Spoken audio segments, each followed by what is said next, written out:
The notebook was found on the doorstep of a house in rural Vermont on the morning of March 14. No envelope. No postage. No name on the cover. Just a spiral-bound notebook, rain-dampened at the edges, left sometime before dawn by someone who did not want to be seen leaving it. The family who lived there did not recognize the handwriting inside. They did not recognize the name written on the first page, or the dates, which began 14 months earlier and ended 3 days before the notebook appeared on their doorstep. What they did recognize, what made the father sit down heavily in the kitchen chair and not speak for a long time, were the descriptions of their house. Their yard. The names of their children. Details that no stranger should have known. Details that a stranger would only know if they had been watching for a very long time. I became involved because a colleague at the county sheriff's office knew I collected accounts of this kind. She called me on a Tuesday and said she had something I would want to look at. She was right. I drove to the house that afternoon. The family had moved out 2 weeks earlier. The house was empty when I arrived. The notebook was on the kitchen table where it had been placed after being photographed and catalogued. I sat down and read it from the beginning. It took me 4 hours. When I finished, I sat for a while longer, looking out the kitchen window at the yard the notebook described in such careful detail, and I thought about what it means to be watched without knowing it. About the patience that requires. About what kind of person spends 14 months documenting a family from a distance and then leaves the record on their doorstep. The first entry was dated 14 months prior to the notebook's discovery. It read simply, "Found the right one." For words, no context, no explanation of what criteria had been used or what the search before it had looked like. Just the quiet certainty of someone who had been looking for something specific and had finally found it. The entries that followed were methodical in a way that was more unsettling than chaos would have been. Observations recorded with the careful neutrality of a field researcher. The family's routine documented across seasons. When they left for work and when they returned. When the children came home from school and how long they spent in the yard before going inside. Which lights stayed on longest at night and which rooms those lights corresponded to. What they planted in the garden in spring and whether it survived the summer. There was no malice in the writing. That was the detail that stayed with me longest, the detail I returned to on the drive home and in the nights that followed. No anger. No fixation in the romantic or obsessive sense. No indication that the writer wanted anything from the family beyond the act of observation itself. The tone throughout was one of quiet attention, the way you might describe the behavior of birds you had been watching for a season, with interest and care but without any desire to intervene in what you were seeing. The name signed at the bottom of every entry was a woman's name. Common enough that it provided no useful lead. The handwriting was neat and consistent across all 14 months, suggesting someone of steady temperament and deliberate habit. Someone who had decided to do this thing and had done it, day after day, without wavering. What she had decided to do, and why, the notebook did not explain. Not directly. The explanation, if it was there at all, was in the final entries, where the tone shifted in a way that took me several readings to fully understand. For the first 11 months the entries were purely observational. She watched. She documented. She maintained her distance, never coming closer than the tree line at the edge of the property, noting this fact herself in several entries as if it were a rule she had set for herself and was conscientious about keeping. Then in the 12th month something changed. The entries became shorter. The careful handwriting began to slope slightly at the ends of lines, the way handwriting slopes when the writer is tired or distracted or thinking about something other than the act of writing. The subject matter shifted. She stopped writing about the family and started writing about herself. She wrote about not sleeping. About losing track of days in a way she had not experienced before beginning the notebook. About a feeling she described, across several entries, as being on the wrong side of a window. Looking in at a life she could not reach but could not stop watching. She wrote about this feeling without self-pity and without drama, the way you write about a weather pattern you have noticed and cannot account for but have decided to simply observe rather than fight. In the 13th month she wrote, "I know this is not something I can continue. I know what I have to do next. I am not afraid of it. I am only sorry that what I have to do next will frighten them, and I would have preferred to find another way. But there is not another way. There is only this one, and I have known it for some time." The 14th month contained 3 entries.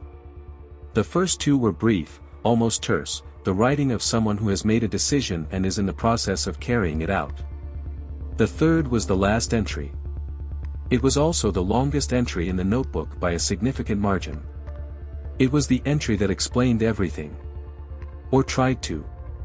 I am still not certain it succeeded. The last entry was dated 3 days before the notebook appeared on the doorstep. It began with an apology.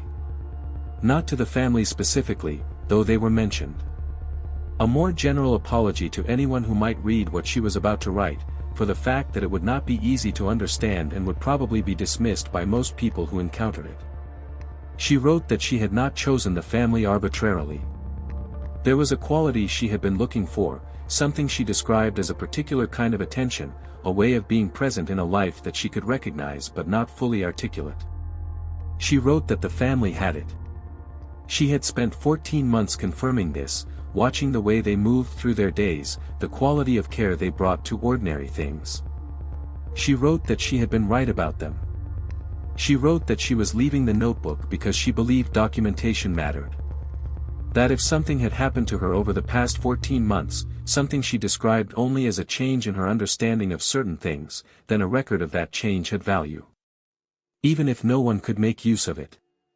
She wrote, "I am leaving this for them because they are the kind of people who will sit with something they cannot explain rather than simply putting it away. I watched them for 14 months. I am certain of this about them. I hope they can forgive the method. I could not think of another one." The entry ended there. 6 words followed on a separate line, written in slightly larger letters. "I am leaving this for them." Nothing else. No signature. No indication of where she had gone or what she intended by the leaving. I spent 3 weeks after my initial visit trying to find her. I want to be honest about what that search involved and what it produced, because the absence of results is itself a kind of result, and I think it matters to this account. I started with the name. I ran it through every database available to me through the sheriff's office and through my own professional contacts. I found many people with that name, as I expected, it being common enough. I found none of them that I could connect to rural Vermont, to the family, or to any of the details in the notebook. None of them matched the physical description the family had given, which was itself vague, based on glimpses at the tree line that they had assumed at the time were neighbors or hikers. I examined the notebook itself with the help of a document specialist. The paper was standard, available at any office supply store. The ink was a common ballpoint formulation.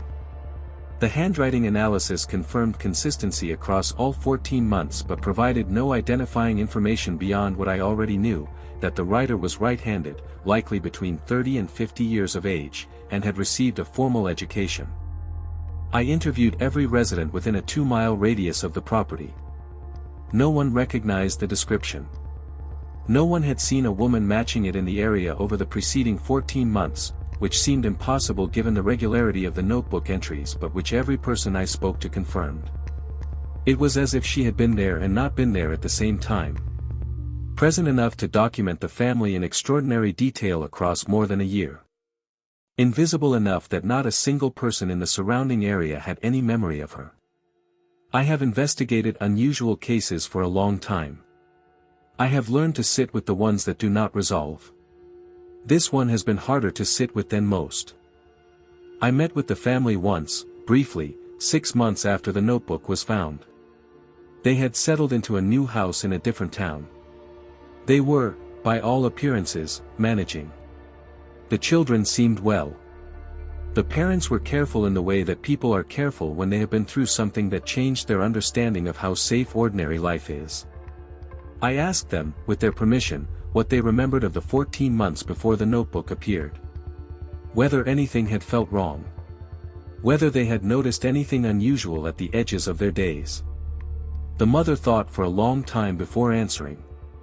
Then she said yes, there had been something. Not frightening, she was careful to say.